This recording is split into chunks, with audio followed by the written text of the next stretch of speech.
स्वागत है आपका मेरे YouTube channel excellent study point में। तो मैं आज आप लोगों के लिए एक और पर्यावरण का प्रैक्टिस सेट लेकर आई हूँ, जिसमें कि 10 क्वेश्चन होंगे पिछले प्रैक्टिस सेट की तरह ही। तो चलिए आइए देख लेते हैं। इसका पहला क्वेश्चन है, एगमार्क का संबंध किससे होता है। ऑप्शन हमने दे रखे हैं, गुणवत्ता से, पैकेजिंग से, संसाधन से या उत्पादन से। तो एगमार्क का संबंध जो होता है वो होता है वस्तु की गुणवत्ता से। एगमार्क जो होता है ये एक प्रमाणिक चिन्ह होता है। ये भारत सरकार द्वारा कृषि खाद्य पदार्थों पर लगाया जाता है। ये खाद्य पदार्थों की गुणवत्ता का प्रतीक होता है। इसकी स्थापना कृषि उत्पाद अधिनियम 1937 के अंतर्गत की गई है और इस अधिनियम का दोबारा से संशोधन हुआ था 1986 में। और ये मानक जो होते हैं ये भारत सरकार के विपणन एवं निरीक्षण निदेशालय द्वारा अनुमोदित होते हैं। इसमें 222 वस्तुओं की गुणवत्ता का हॉलमार्क भारत सरकार द्वारा लगाया जाता है।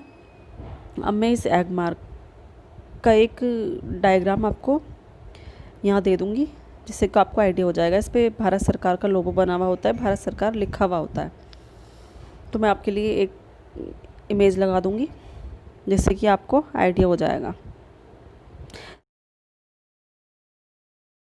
चलिए अब चलते हैं अपने नेक्स्ट क्वेश्चन की तरफ। हमारा सेकंड क्वेश्चन है, आर्सेनिक द्वारा जल प्रदूषण सर्वाधिक कहाँ होता है।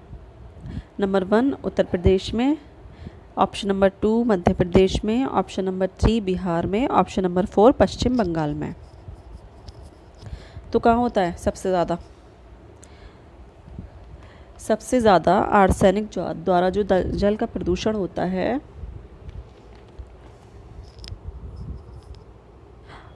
आर्सेनिक द्वारा जल प्रदूषण जो सबसे ज़्यादा होता है जिस प्रदेश में, वो है पश्चिम बंगाल। पश्चिम बंगाल में आर्सेनिक द्वारा सबसे ज़्यादा प्रदूषण होता है। आर्सेनिक जो होता है ये गंधहीन और स्वाद रहित एक उपधातु होती है। इसे उपधातु में इसलिए डाला गया है क्योंकि इसमें धातु के गुण तो बहुत कम होते हैं और अधातु के गुण बहुत ज़्यादा अधिक होते हैं। आर्सेनिक आवर्त सारणी के पंचम मुख्य समूह का एक रासायनिक तत्व है।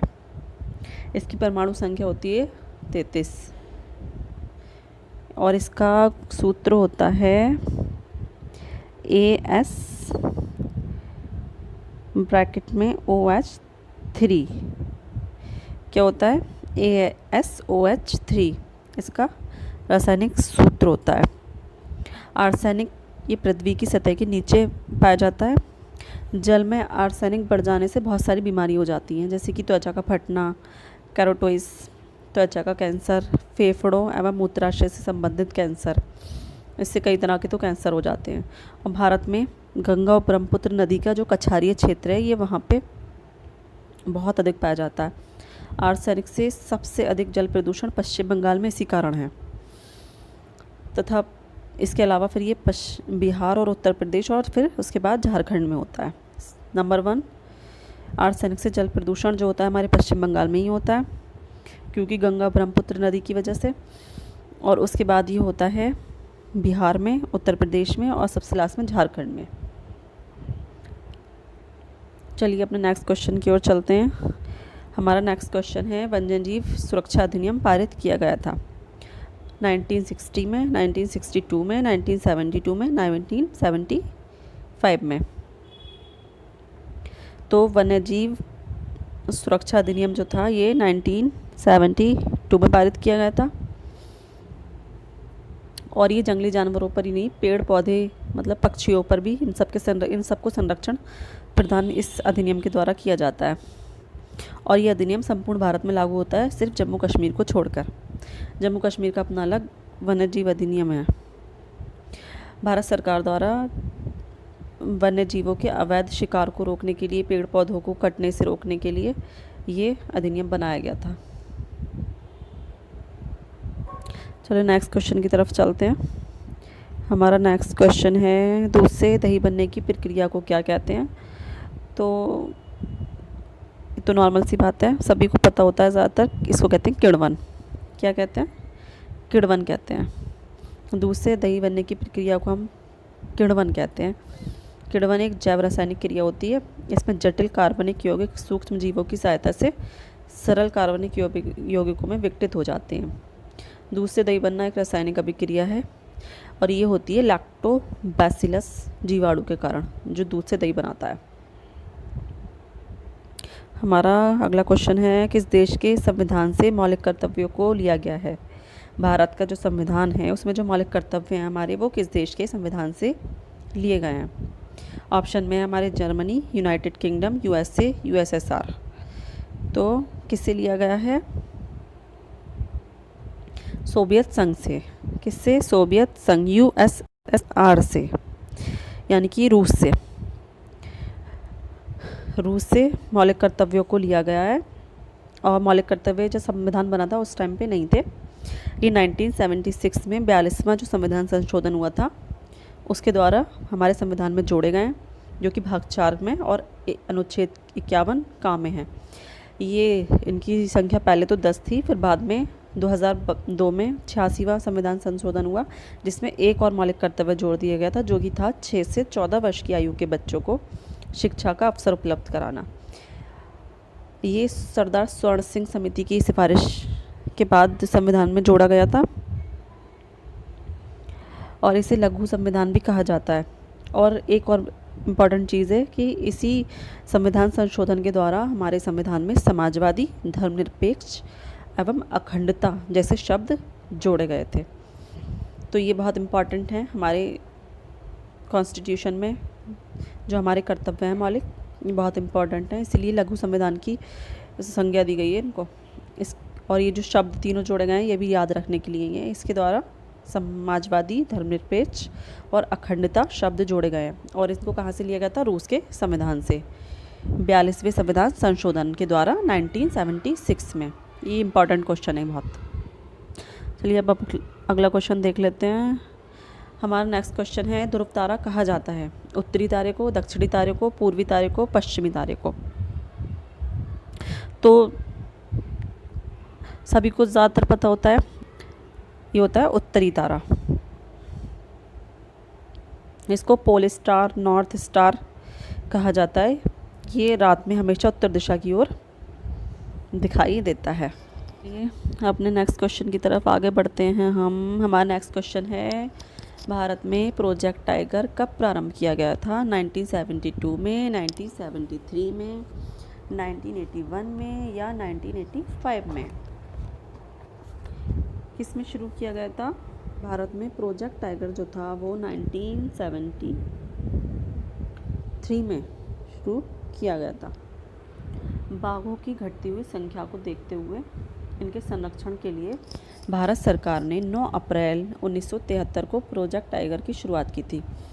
आरंभ में तो इसमें जब ये शुरू हुआ था इसमें केवल 9 बाघ अभयारण्य थे, लेकिन अब वर्तमान में प्रेजेंट में 50 हो गई इनकी संख्या। जो बाघ अभयारण्य हैं इनकी संख्या 50 हो गई है। और 2018 तक ये संख्या हो गई थी 2977, 2977। कितनी हो गई थी बाघों की संख्या? 2977।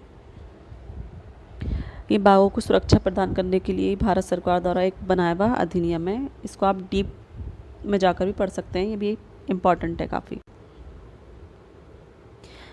नेक्स्ट क्वेश्चन आता है हमारा, फूलों की घाटी अवस्थित है जम्मू कश्मीर में, हिमाचल प्रदेश में, सिक्किम में या उत्तराखंड में? तो फूलों की घाटी जो है ये एक राष्ट्रीय पार्क है जो कि उत्तराखंड के पश्चिमी हिमालय क्षेत्र में स्थित है। तो इसका आंसर होता है उत्तराखंड। 4th ऑप्शन इसका आंसर है।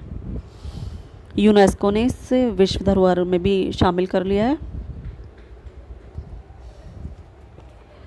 यूनेस्को ने 1982 में विश्व धरोहर घोषित किया था नंदा देवी राष्ट्रीय उद्यान को, जिसमें कि ये है फूलों की घाटी। नंदा देवी राष्ट्रीय उद्यान के अंदर ये है।